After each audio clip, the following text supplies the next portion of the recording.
So hi. Hi. So Aila, thank you so much, like from the bottom of my heart, Mm. that you've agreed to do this. It does mean a lot to me, and I know Sam was really keen to meet you as well. Total pleasure. Yeah, thank you. So if I just kind of introduce how we know each other, Mhm. and then you can say what you'd like to say about yourself. Sure. So Aila and I have worked together for over a year now. Aila's my coach.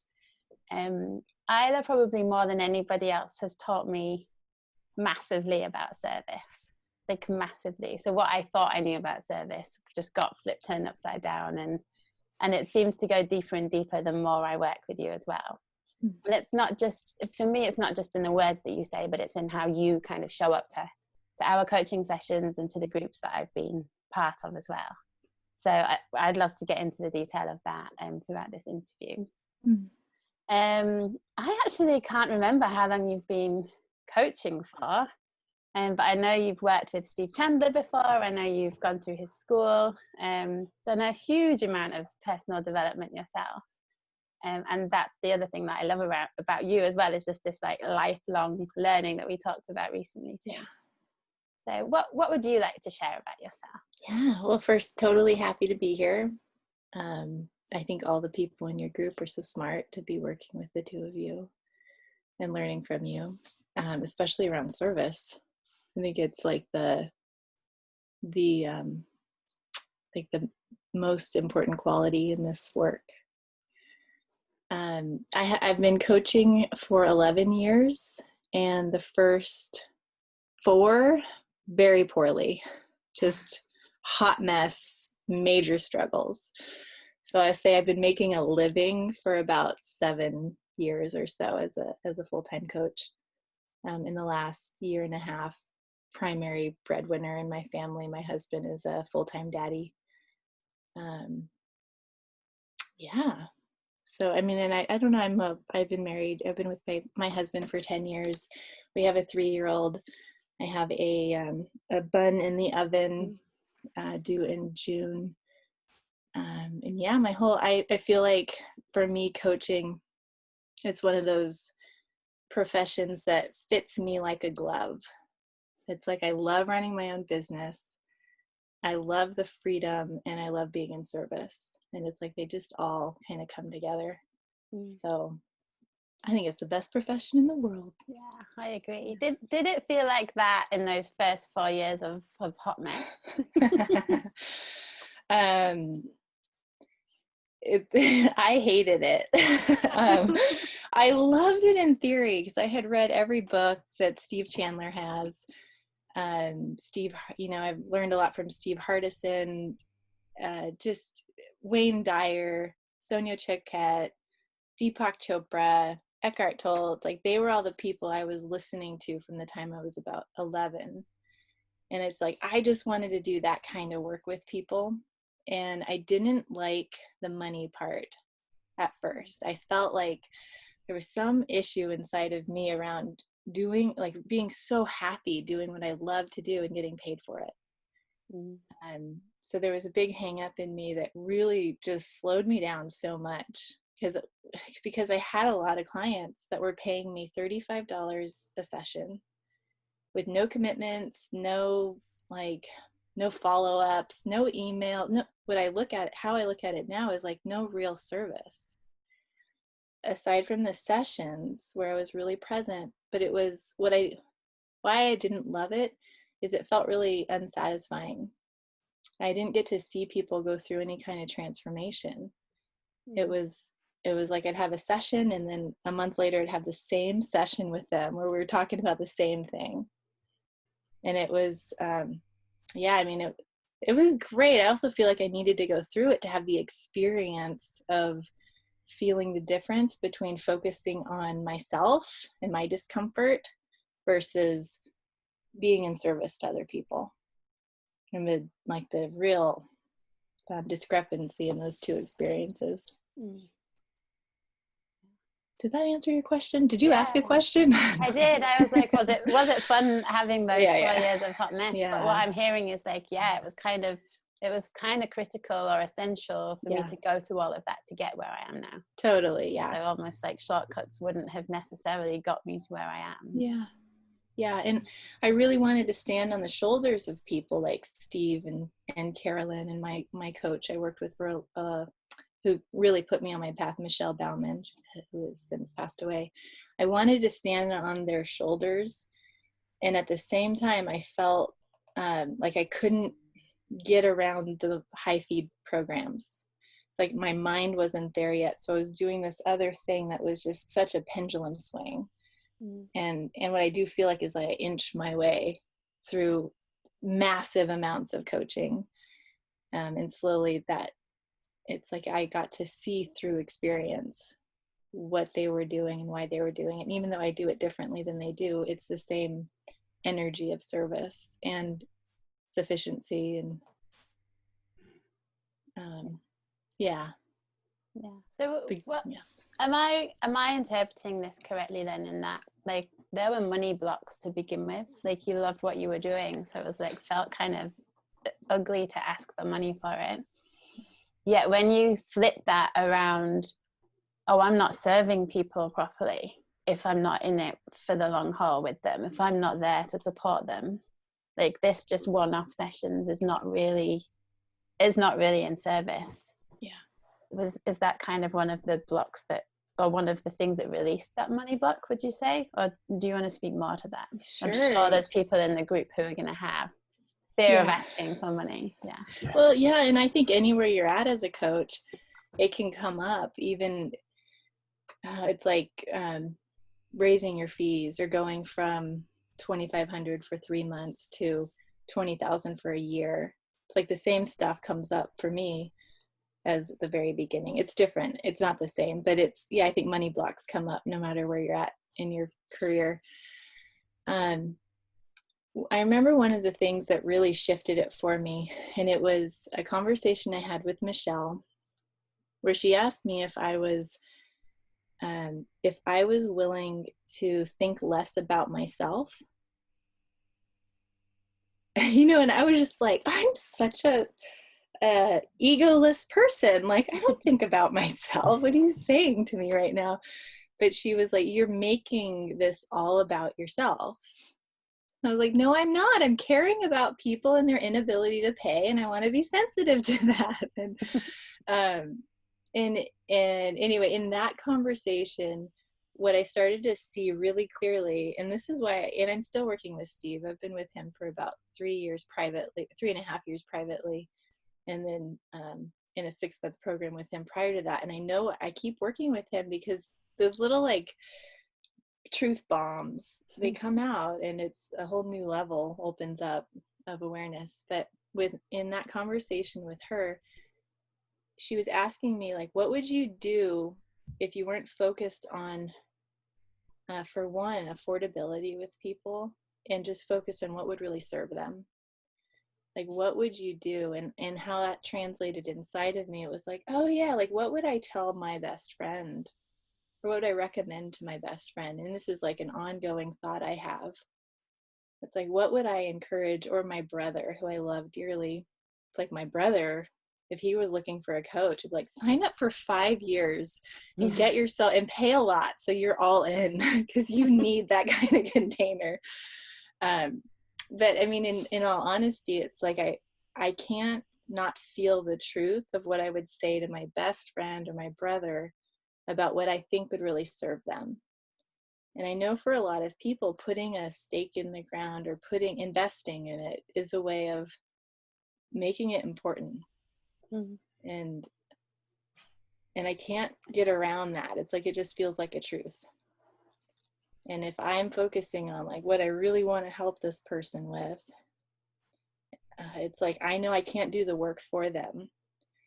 So then it's like, how are they where's their juice gonna come from? And often it's like a long-term, stake in the ground kind of commitment.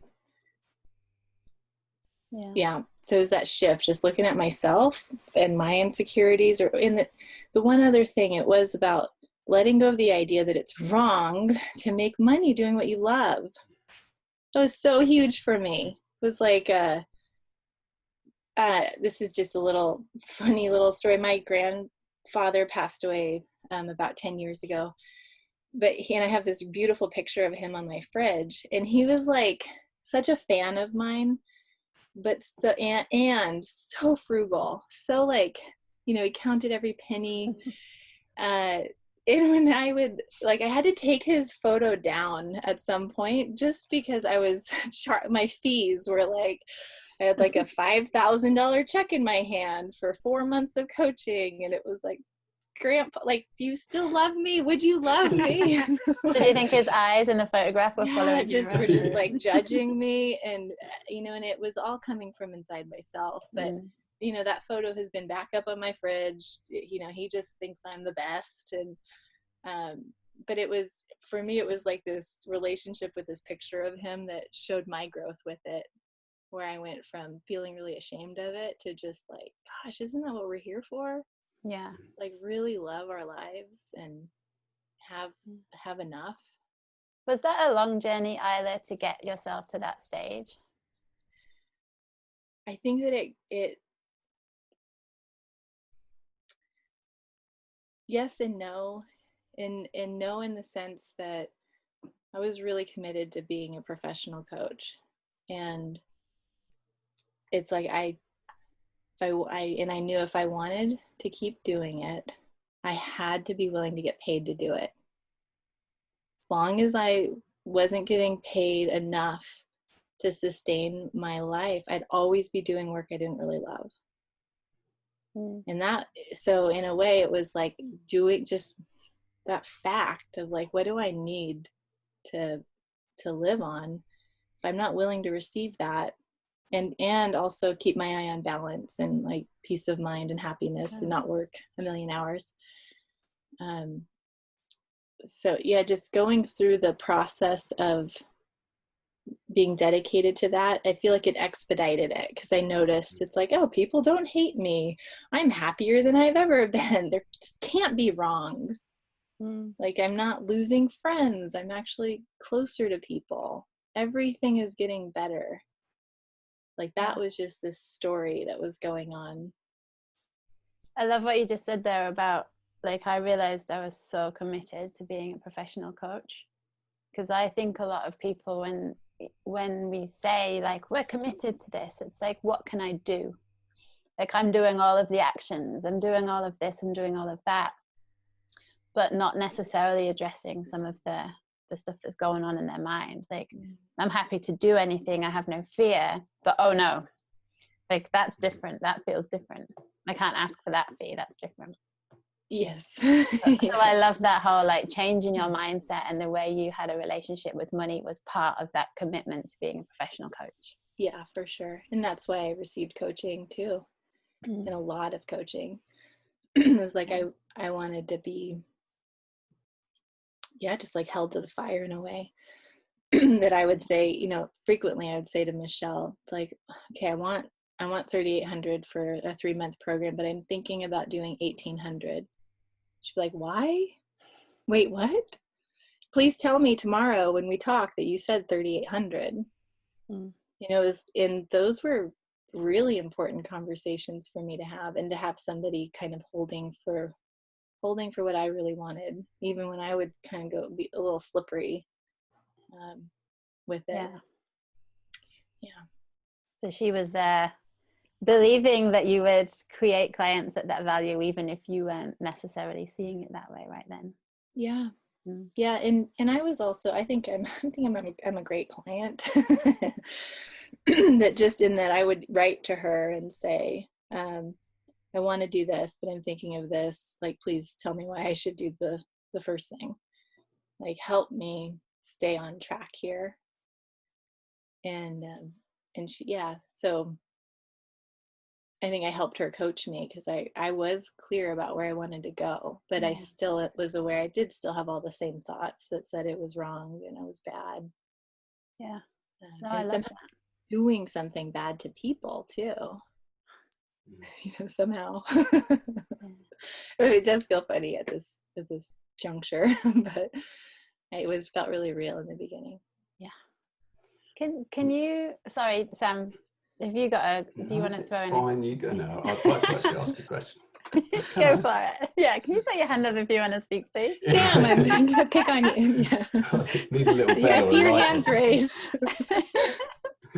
It was really interesting because I really resonate with a lot of your story, especially in those earlier days when you've been a professional, full-time coach for 3 years.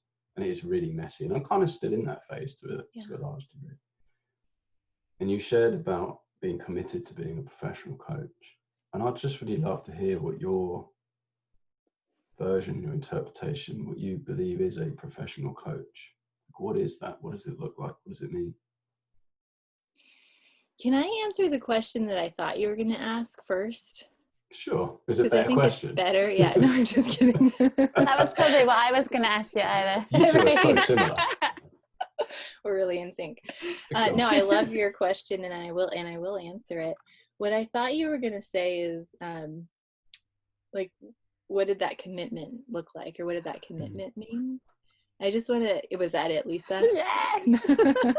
Oh, it's not as good, but I'll let you answer that one. No, it's so good, and I like the second. I like the second question too. No, the one that you had. But I do, and because I think what you're saying, what you're asking is important. You know, a lot of the. I guess I'm going to answer your question first. A lot of the coaches that I work with feel they get trapped in comparison.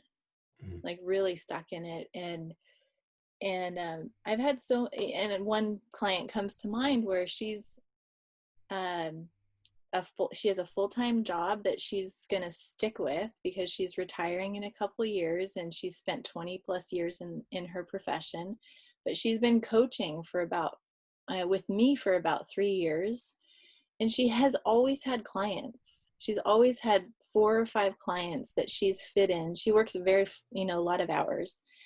And I've watched her go through, like, my maximum load is 4 clients or 6 clients. And I've watched her have that. And then I've seen her compare herself to other coaches where she's just like, and I'm not doing it. I'm not good enough. I don't have enough. And our conversations are just like, gosh, can you just embrace who you are and what you want, and that you have it? And it's, so I know I see her as a professional coach. She enrolls clients. She charges solid fees. She has exactly what she wants in her life, although she's eager to retire. And when we first started working together, I was like, are you sure you don't want to retire? Because you could do this, full time. So I think there is a difference between a part-time professional coach, a full-time professional coach. But for me, it's like that, like really dropping any ideas of how it should look for each individual, and just being with a person that's like, are you making enough money in your life in a way that you want to make it? And if coaching is a part of it, I would know that I could refer a client to you and you would show up professionally. Like you would, meet them in a way that would demonstrate that you're a coach. Whether it's having one client, and I've had a lot of conversations with Steve through my pregnancy and my maternity leaves and just different versions of what's gone on in my life. And he said to me, he said, like, you could let go of all of your clients, have 0 clients. You're still a professional coach if it's what you're going to focus on when you want to start generating money again. And I've loved that, because I think for every coach at some point, and I think all of us experience this, is there's an ebb and flow to clients.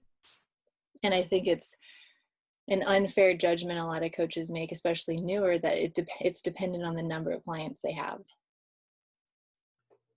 I think it's way more about how you're showing up to a potential client or to the profession. Yeah, and I owned a pet care company when I was 21. I started this company, and I feel like I learned a lot about what it takes to run a business, and that it does take. There's the work of coaching, and then there's the building the business, and doing the practices that keep that business going. The cool thing about coaching is that it often looks the same. Like the enrolling is coaching. It's the coaching well leads to enrolling and re-enrolling and referrals. It's like they really go hand in hand.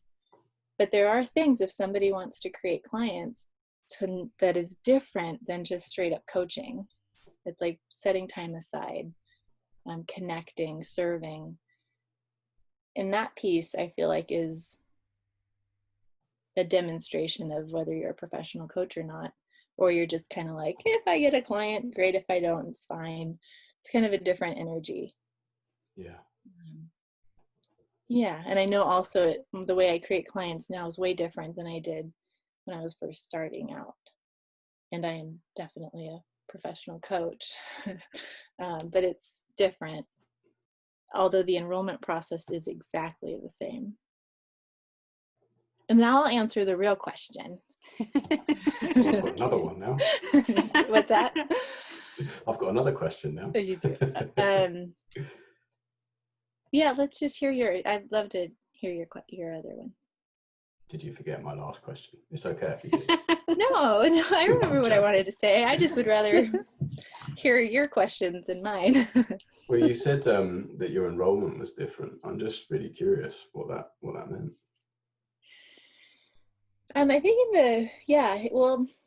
in the beginning it was, and I'll just say this, every coach that I know that has been doing this professionally for like 5 years or more, this has been true for every one of them, which I think is a great thing for any coach that's just kind of getting going or in those first 5 years to know. My 99% of my clients come through referrals. And at times I had 2.5 years where it was 100%. So I wasn't doing anything other than, I wasn't enrolling groups. I wasn't doing workshops. I wasn't doing anything where I was in like outputting energy creative mode. It was just like, I really was loving the one-on-one. And that is, and I'll say so that enrollment looked different than in the beginning, where it was all me. It was 100% me doing things to generate conversations. And I'll say now, it's like I did 3 groups last year. And it was just it was funny. I remember having a conversation with Steve early in the year last year. I was like, do I even know how to enroll anymore? Like, what's going to happen am I going to learn that I suck at creating conversations? It was really funny, but it was true. I hadn't needed to put energy out to fill something, to fill a spot or to fill a program. But that process last year, filling the groups that I did, it was the same as what I did years ago to fill my practice. And it was connecting with people. For me, I've never done marketing. I've never done any kind of thing that was like a funnel. I've never been smart enough to do it. I'm kidding. But all of my whole practice in the beginning was filled by me calling up people. And I work a lot with teenagers. I have like basically half teenagers and their parents and half coaches in my practice. I have a few people that are just wanting to deepen in their happiness. But in the beginning, I was really into teens, and I would call people that I knew me and that I knew teenagers. And I would just say, hey, like, I'm working with teenagers as a coach. You probably don't know that. I'm sure you don't. There's no way you would know that, because there's nowhere you could find that about me anywhere. And I would just call people and just say, like, I just want you to know this is what I'm up to. This is the kind of work I'm doing. If you ever hear of anybody, please let me know or send them my way. And I did a lot of volunteering during that time too. And when I would show up and just get to share about what I was up to, I would just say, like, yeah, I'm doing one-on-one private coaching with teens and their families. And it was very, and then I would email people. I would email people that, like, if I my brother told me about one of his colleagues and their teenagers going through problems, I'd say, Luke, put me in touch with them. Like, I swear, like, I'll be helpful. I won't be weird. Trust me. But it was green, clunky, uncomfortable, but I had time in my calendar every week where all I was doing, my only intention was to fill my calendar with conversations, whether they were paid or not. 99% of them were not paid. Yeah. But I will say now, it's like I have, I was just talking to a client just before our call, and she was asking me, like, cause I'm filling a group right now, and she was saying, what does it look like? And I was like, it looks the same as if I was a brand new coach. I'm reaching out to people and saying, hey, you talked to me once about struggling around this or that. I have some thoughts I'd love to share with you. You want to talk? And it's the same. That's I'm doing a call on Friday. You guys know about it. But that was just this kind of whimsical idea of like, gosh, this is something I'm going to talk a lot about in the group. Could be cool to just open up the conversation. But I've done calls like that, the one that's on Friday. I've done that 4 times, maybe less, 3 times as a coach in all this time. All of my enrolling has basically been one-on-one in some way. I think people will start to see your influence in me, because this is definitely some of the things that I've been sharing in the group. It's like, yeah, this just reinforces that and reminds us, oh, this is where I get it from, without a doubt. And I love that you talked there about it felt clunky, because again, it's like sometimes I think we expect perfection in everything from the beginning. Yeah. And then we give ourselves a hard time to the point where sometimes we stop doing it because it feels like we're not getting it right. Yeah. I love that. It's just like, embrace the clunkiness. Yes. Goodness. Yes. And actually, just to speak to that for a moment, and this is also something that demonstrated my commitment to coaching.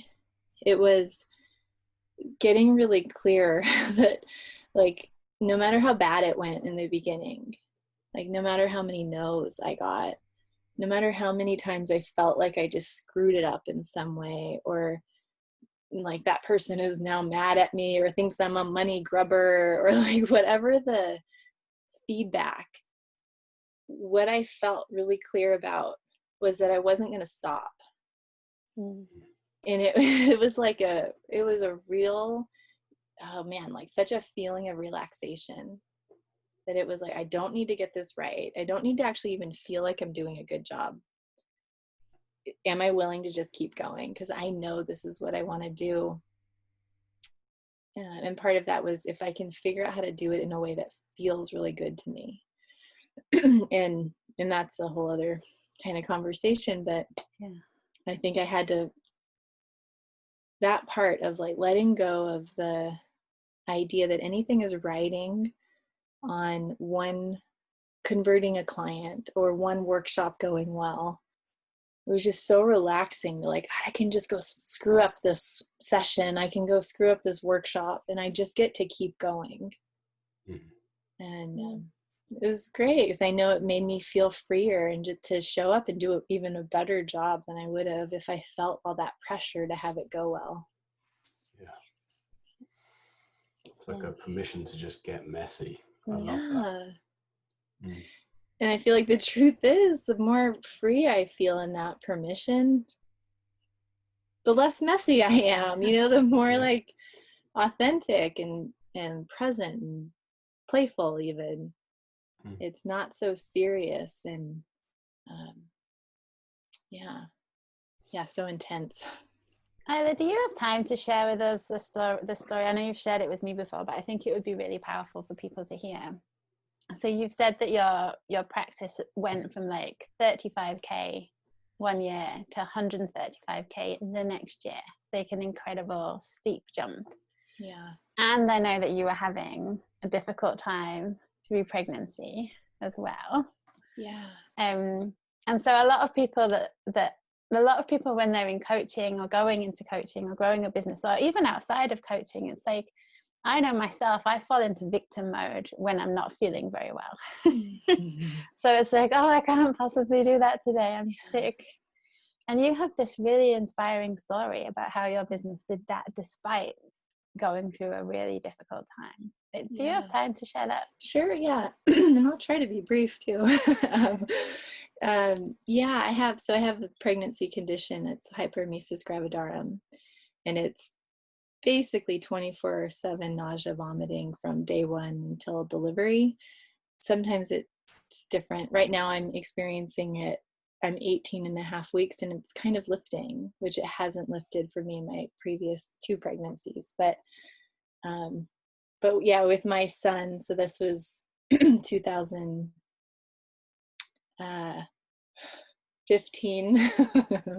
that year I was pregnant, going into 2016, I had it came on, the HG, the hyperemesis, and what I can tell about that year, it's like I invested really heavily in my own coaching that year, more than I had. Like I was in a group with Steve and Carolyn Ferrier-Jones, Steve Chandler. I also had just finished working with Michelle Bauman, who passed away that year. And being so sick, it was almost like, and I needed to create money. It was like, it was a part of me and my husband's livelihood. But what I was doing during that time prior to that was I was still really collapsing a lot in my fees. And I was just, and Steve said something to me during that time that was like, Aila, you can't do any discounting or pro bono work until you have $10,000 more in your bank account than you need. And at that time, it like did something to me. It was like, oh, that's interesting. Like and I needed to keep raising that at some point. It was like, okay, I've got 10,000. I need like $100,000 more in my account if I'm going to discount or lower. But that year, I know what happened, and it was, and then it kind of followed into the next year where my son was born, and he was an infant.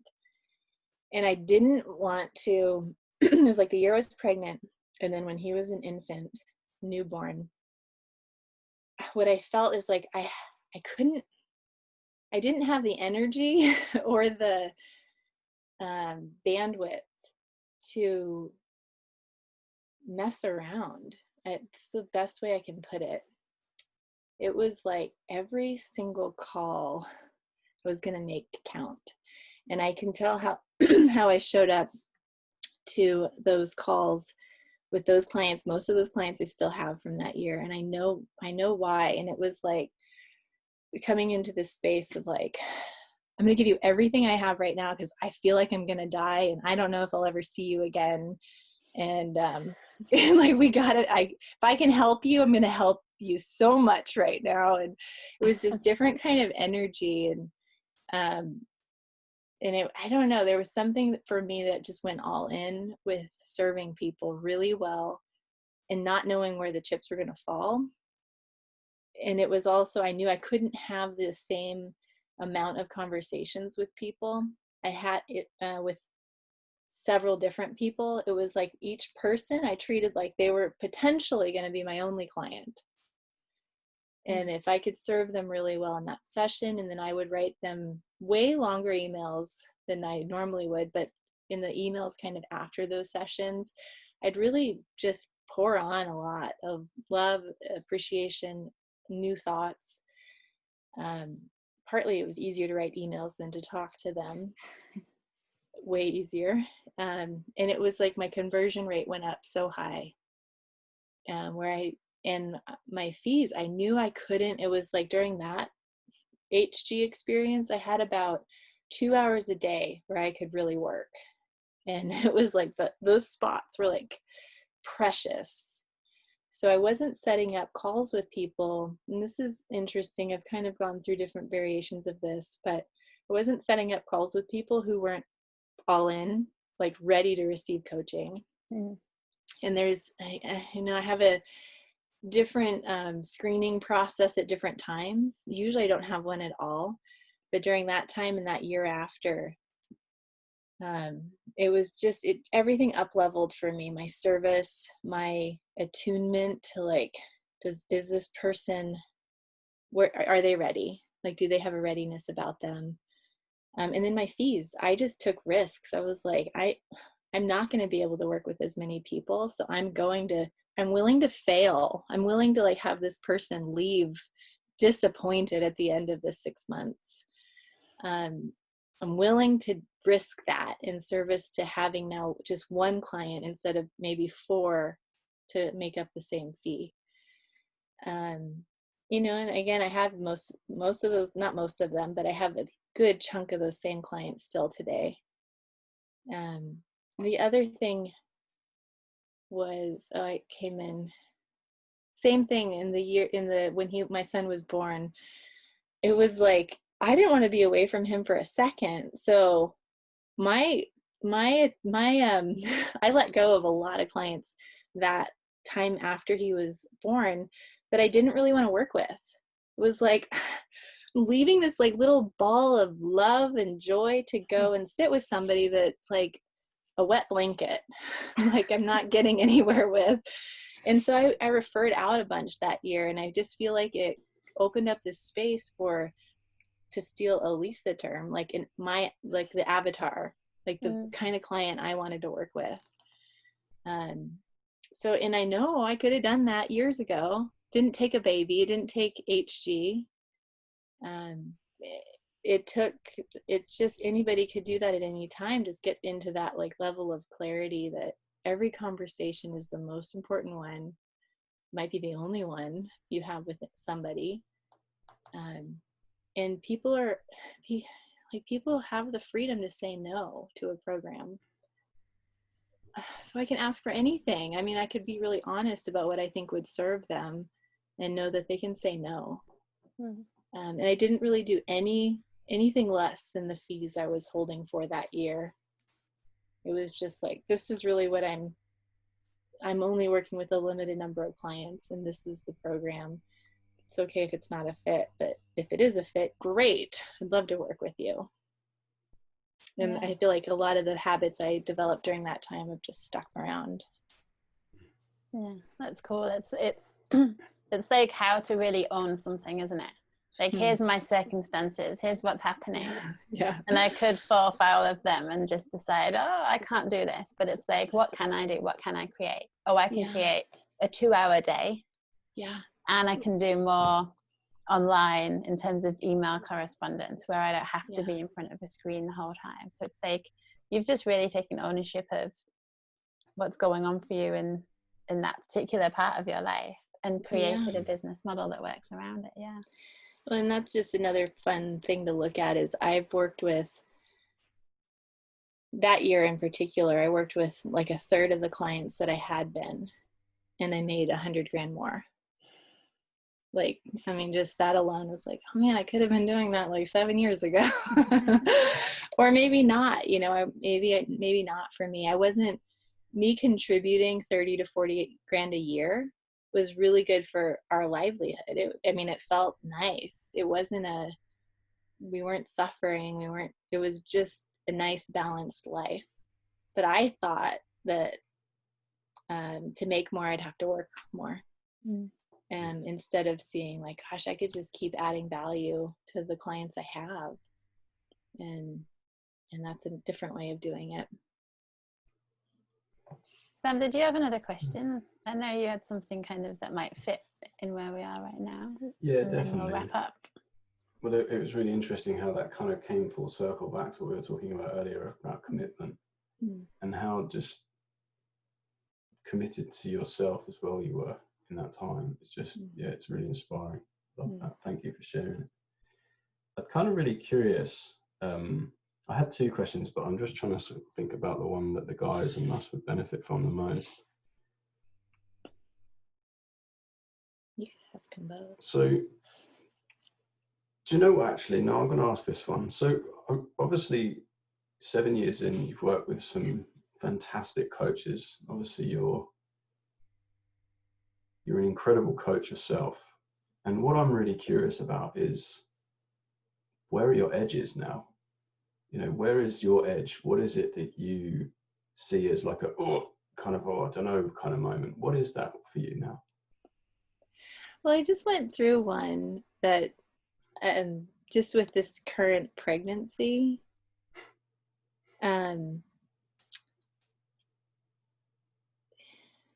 I went 3 months just now, September until January 1st, where I intentionally didn't bill.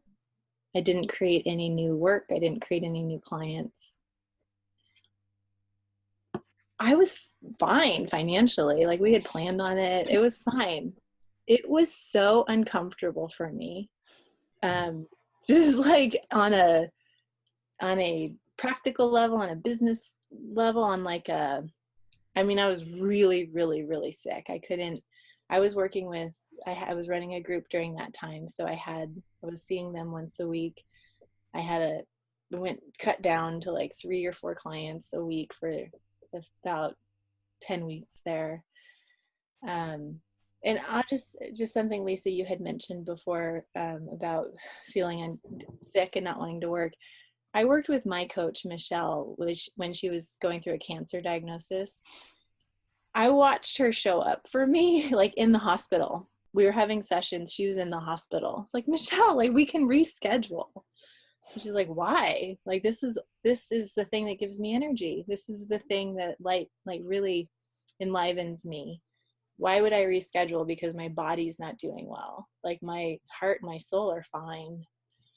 I learned so much from her, just demonstrating that service, not only to me, but to herself. And I think that's the other cool thing about being a coach is, like, it's a mutual exchange of service. I'll say that. So right now, though, that whole quarter, it was just an interesting thing to say no. I had a list of 26 people that were referred to me during that time that I was just like, I don't know, guys. I'm not taking on anybody. And it was very interesting to just hold in that space. And I was running a program for coaches, so I was just like referring them the clients that were coming in that were a fit. And it was kind of cool in that way, that it was really serving that group at that time. But it was uncomfortable to not set up new conversations with people. And but what I saw in me was, again, this edge and deepening in my trust that I could take a year-long sabbatical and just step right back into the flow. The moment I'm clear I want to start creating, I can create. I think that's one of the most powerful things for coaches to feel into, is like, when I need a client, I know what to do to create one. Yeah.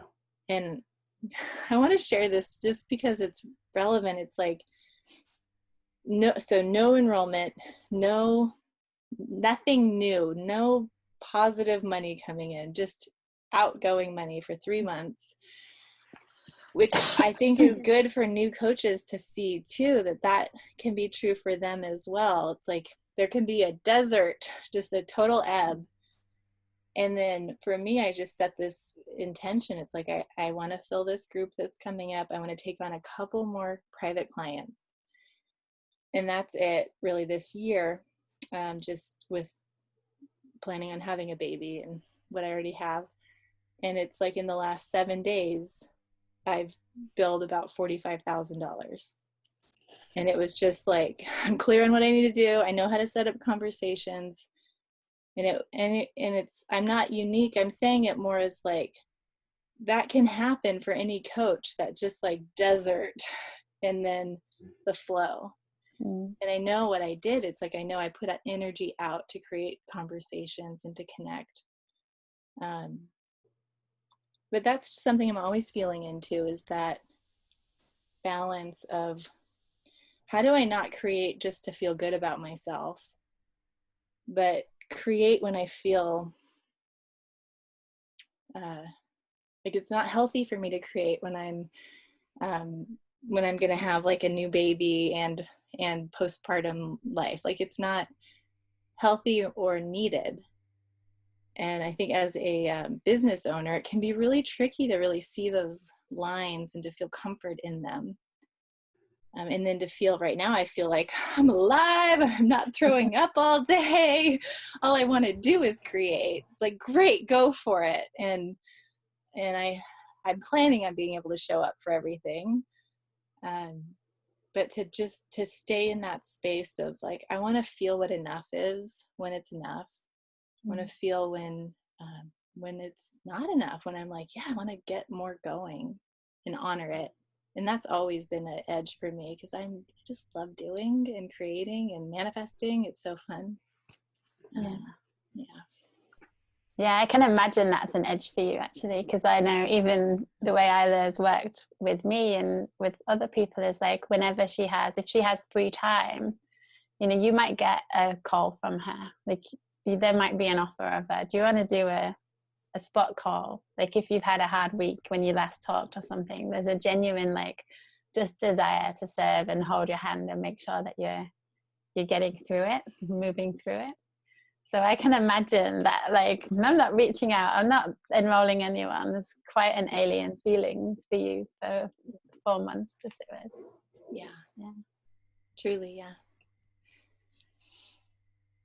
Cool. I mean, is there anything else from you, Sam? I feel like I could go on for hours, but also feel like there's so much value in this conversation, and almost if we continue, we might lose the significance of what we've talked about, because there's so many messages in there already. Yeah. So I think we're being often with these calls, I think sometimes you're in danger of speeding up too much when really you just want to slow it right down and let people absorb what we're talking about, because it's all here, it's all there. So thank you so much, Aila. Thank you. Yeah, huge thank you. Pleasure. Huge thank you. Yeah, no, such a gift. Is there anything else that you want to add yourself, Aila? Anything that you've not said yet? This is coming in. And Lisa, maybe you've heard me talk about my dog Oliver and like the vet experience. I don't think I know the vet experience. Okay. I'll just say this came up, and this came through my mind earlier when we were talking about, maybe actually before we started recording, but for me, it's like a little North Star in service and keeping my eye on it when I'm working with a client or enrolling a client. And I had this experience with my dog a few years ago where he injured his back, and we took him to our vet, and our vet said he needed surgery, but he'd likely be kind of gimpy for life. And it's like, okay, I'd like a second opinion. So we went to this holistic vet who did chiropractic care, laser treatments, acupuncture, Reiki, and it was like the spa for my dog. And my dog is kind of a little punk. Like, he's not super like cuddly with everybody. So I didn't think the treatment would even, like, they'd even be able to do it. And he just loved it. He was like this like limp noodle. Just like, he ran into the office every time with joy. The other vet, I'd have to like carry him in, like crying. But we had one session with this holistic vet, and just the experience itself, I was just like in tears the whole time, just watching him, just like loving it, loving every second of it with these people that were so present and so loving. And the feeling I had watching that happen for him was just like, God, can we do this every day? Like, this is so amazing. And when we were done, she said, I think I can heal his back. Like, this isn't something that needs surgery. This is, most likely I can heal it with just the same thing we did today. And she said, and I said, okay, is it like 1 or 2 more sessions? Like, what is it? And she said, the only way that I'll work with you is if we do a minimum of 10 and ideally 20 sessions. I was like, okay. She's like, and it's $2,500 minimum. I was just like, okay, do you take insurance? She's like, no. And you have to pay up front. was like, geez, okay. And I just remember sitting there just like, and I was coaching at the time. This was maybe 5 years ago. I was like, do I want what's like the best thing in the world for him? Or do I want to go do something that's cheaper?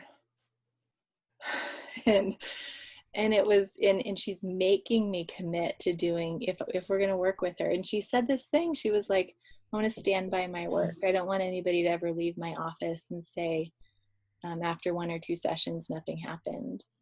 And she said, I know that it takes longer. It takes at least 10, sometimes 20 for healing to happen.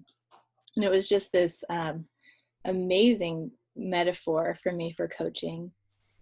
And when I think about, again, it's like, maybe it's me thinking about my best friend or my brother, or for me, it was like Oliver, my dog, like what that choice and the experience, I wasn't being sold on something that was something in the future. It was like, do I want more of that experience that I had and that he had that could potentially create this massive healing experience for him? And it did. We invested in it. We were afraid. It was like, I mean, it felt so uncomfortable at the time. But I love thinking about that when I'm thinking about my own investment in my coaching, and also just working with clients, that it's like, I want the best thing for you as a human. So I'm going to tell you the truth about what I think that is. I don't do one-offs. Yeah. You know, I want my work to be as good as I think it can be. So that's the last thing I want to say. Yeah. It's a great point to end on. It feels like that there's a real freedom of mind there. Yeah. Awesome. Thank you so much. Just I love these conversations. I could talk about it all day. Me too. Thank you. Honestly, huge thank you. I really appreciate it, given that you're not feeling great, and so you've taken the time out of your day to spend it with us as well. So yeah, massively appreciative. My pleasure. Yeah. Okay. Cool. Thanks.